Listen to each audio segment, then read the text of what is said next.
আল্লাহ বলেন মানাতায়ামসি শিরন, শিরন হলো এক বিঘত, মানে আমরা বাংলায় বলি আধা।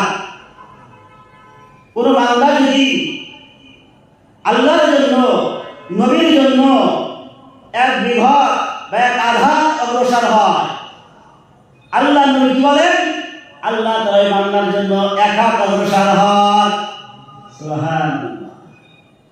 কোন আল্লাহর বান্দা যদি আল্লাহর জন্য এক হাত অগ্রসর হয়, আমার আল্লাহ ওই বান্দার জন্য দুই হাত অগ্রসর হন। ওমান আতায়ামসি আতাইতুহু হাওয়ালাতা। হাদিস শরীফ আল্লাহ বলেন, সাহাবীরা কোন আল্লাহর বান্দা যদি আল্লাহকে পাওয়ার জন্য